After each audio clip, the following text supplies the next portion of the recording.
ओम नमो Narayan channel प्रस्तुत करता है श्रीमद् भागवत महापुराण के अध्यायों का सरल हिंदी रूपांतरण। आइए सुनते हैं। ओम नमो भगवते वासुदेवाय। श्रीमद् भागवत महापुराण के 10वें अध्याय, प्रथम स्कंद के 10वें अध्याय, जिसमें श्री कृष्ण का द्वारका गमन, श्री कृष्ण भगवान का द्वारका को जाना वर्णित हुआ है। आइए इस अध्याय का श्रवण करते हैं। शौनक ऋषि जी ने पूछा, धार्मिक शिरोमणि महाराज युधिष्ठिर ने अपनी पैतृक संपत्ति को हड़प जाने के इच्छुक आताताइयों का नाश करके अपने भाइयों के साथ किस प्रकार से राज्य शासन किया और कौन कौन से काम किए, क्योंकि भोगों में तो उनकी प्रवृत्ति थी ही नहीं। इस पर सूत जी महाराज कहते हैं, संपूर्ण सृष्टि को उज्जीवित करने वाले भगवान श्री हरि परस्पर की कलहाग्नि से दग्ध कुरु वंश को पुनः अंकुरित कर और युधिष्ठिर को उनके राज्य सिंहासन पर बैठाकर बहुत प्रसन्न हुए। भीष्म पितामह और भगवान श्री कृष्ण के उपदेशों के श्रवण से उनके अंतःकरण में विज्ञान का उदय हुआ और उनकी भ्रांतियां मिट गई। भगवान के आश्रय में रहकर वे समुद्र पर्यंत सारी पृथ्वी का इंद्र के समान शासन करने लगे। भीमसेन आदि उनके भाई पूर्ण रूप से उनकी आज्ञाओं का पालन करते थे। युधिष्ठिर के राज्य में आवश्यकतानुसार यथेष्ट वर्षा होती थी। पृथ्वी में समस्त अभीष्ट वस्तुएं पैदा होती थी। बड़े बड़े थनों वाली बहुत सी गौएं प्रसन्न रहकर गौशालाओं को दूध से सींचती रहती थी। नदियाँ, समुद्र, पर्वत, वनस्पति, लताएं और औषधियां प्रत्येक ऋतु में यथेष्ट रूप से अपनी अपनी वस्तुएं राजा को दिया करती थी। अजातशत्रु महाराज युधिष्ठिर के राज्य में किसी प्राणी को कभी भी आदि व्याधि आदि दैविक और भौतिक और आत्मिक क्लेश नहीं होते थे। अपने बंधुओं का शोक मिटाने के लिए और अपनी बहन सुभद्रा की प्रसन्नता के लिए भगवान श्री कृष्ण कई महीनों तक हस्तिनापुर में ही रहे।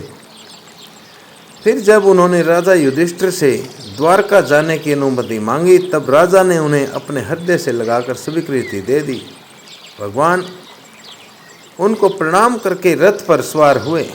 कुछ लोगों ने, समान उम्र वालों ने उनका आलिंगन किया, कुछ छोटी उम्र वालों ने प्रणाम किया।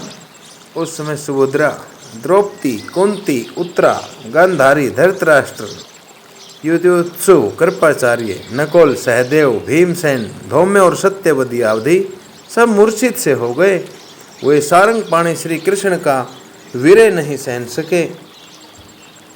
भगवत भक्त सत्पुरुषों के संग से जिसका दुसंग छूट गया है, वह विचारशील पुरुष भगवान के मधुर मनोहर सुयश को एक बार भी सुन लेने पर फिर उसे छोड़ने की कल्पना भी नहीं करता। उन्हीं भगवान के दर्शन और स्पर्श से, उनके साथ आलाप करने से तथा साथ ही साथ सोने, उठने, बैठने और भोजन करने से जिनका संपूर्ण हृदय उन्हें समर्पित हो चुका था, वे पांडव भला उनका विरह कैसे सह सकते थे। उनका चित्त द्रवित हो रहा था। वे सब निर्निमेष नेत्रों से भगवान को देखते हुए स्नेह बंधन से बंधकर जहाँ जहाँ दौड़ रहे थे। भगवान श्री कृष्ण के घर से चलते समय उनके बंधुओं की, स्त्रियों के नेत्र उत्कंठा व सुमड़ते हुए आंसुओं से भर आए, परंतु इस भय से कि कहीं उन्हें यात्रा के समय अपशकुन न हो जाए, उन्होंने बड़ी कठिनता से उन्हें रोक लिया। भगवान के प्रस्थान के समय मृदंग, शंख, भेरी, वीणा, ढोल, नरसिंगे, धुंधरी, नगाड़े, घंटे और दुदम्बिया आदि बाजे बजने लगे। भगवान के दर्शन की लालसा से कुरु वंश की स्त्रियां टारियों पर चढ़ गई और प्रेम, लज्जा एवं मुस्कान से युक्त चितवन से भगवान को देखती हुई उन पर फूलों की वर्षा करने लगी। उस समय भगवान के प्रिय सखा घुंघराले बालों वाले अर्जुन ने अपने प्रियतम श्री कृष्ण का वह श्वेत छतर, जिसमें मोतियों की झालर लटक रही थी और जिसका डंडा रत्नों का बना हुआ था, अपने हाथ में ले लिया। उद्धव और सात्यकी बड़े विचित्र चंवर ढुलाने लगे। मार्ग में भगवान श्री कृष्ण पर चारों ओर से पुष्पों की वर्षा हो रही थी। बड़े ही मधुर झांकी थी। जहाँ जहाँ ब्राह्मणों के दिए हुए सत्य आशीर्वाद सुनाई पड़ रहे थे, वे सगुण भगवान के तो अनुरूप ही थे, क्योंकि उनमें सब कुछ है, परंतु निर्गुण के अनुरूप कुछ नहीं है, क्योंकि उनमें कोई प्राकृत गुण नहीं है। हस्तिनापुर की कुलीन रमणियां, जिनका चित्त भगवान श्री कृष्ण में रम गया था, आपस में ऐसी बातें कर रही थी जो सबके कान और मन को आकृष्ट कर रही थी। वे आपस में कह रही थी, सखियों, ये वे ही सनातन परम पुरुष हैं जो प्रलय के समय भी अपने अद्वितीय निर्विशेष स्वरूप में स्थित रहते हैं। उस समय सृष्टि के मूल ये तीनों गुण भी नहीं रहते। जगत आत्मा ईश्वर में जीव भी लीन हो जाते हैं और महतत्व आदि समस्त शक्तियाँ अपने कारण अव्यक्त में सो जाती हैं। उन्होंने ही फिर अपने नाम रूप रहित स्वर में नाम रूप के निर्माण की इच्छा की तथा अपनी काल शक्ति से प्रेरित प्रकृति का, जो कि उनके अंशभूत जीवों को मोहित कर लेती है और सृष्टि की रचना में प्रवृत्त रहती है, अनुसरण किया और व्यवहार के लिए वेद आदि शास्त्रों की रचना की। इस जगत में जिसके स्वरूप का साक्षात्कार जितेंद्रिय योगी अपने प्राणों को वश में करके भक्ति से प्रफुल्लित निर्मल हृदय में किया करते हैं, ये श्री कृष्ण वही साक्षात परब्रह्मा हैं। वास्तव में इन्हीं की भक्ति से अंतःकरण की पूर्ण शुद्धि हो सकती है, योग आदि के द्वारा भी नहीं हो सकती।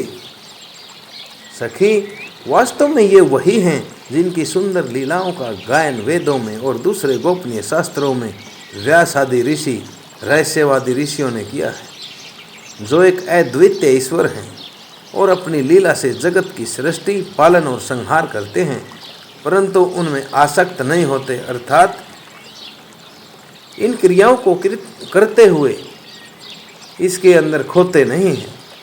जब तामसी बुद्धि वाले राजा अधर्म से अपना पेट पालने लगते हैं, तब ये ही सत्व गुण को स्वीकार कर ऐश्वर्य, सत्य, रित, दया और यश प्रकट करते हैं। संसार के कल्याण के लिए युग युग में अनेकों अवतार धारण करते हैं।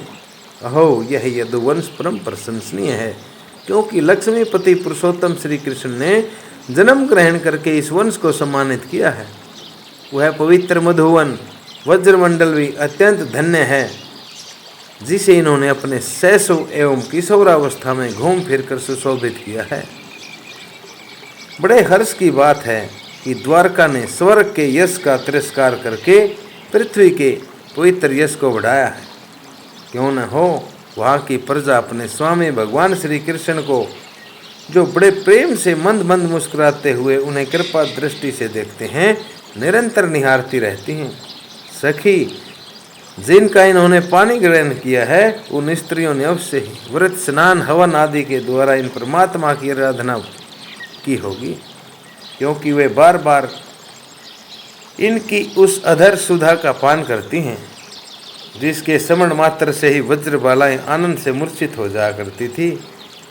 वे स्वयं वर में शिशुपाल आदि मत वाले राजाओं का मान मर्दन करके जिनको अपने बाहुबल से हर लाए थे, तथा जिनके पुत्र प्रद्युम्न, सांब, आम्ब आदि हैं, वे रुक्मणी आदि 8 पटरानियाँ और भौमासुर को मारकर लाई हुई जो इनकी हजारों अन्य पत्नियां हैं, वे वास्तव में धन्य हैं, क्योंकि इन सभी ने स्वतंत्रता और पवित्रता से रहित स्त्री जीवन को पवित्र और उज्ज्वल बना दिया है।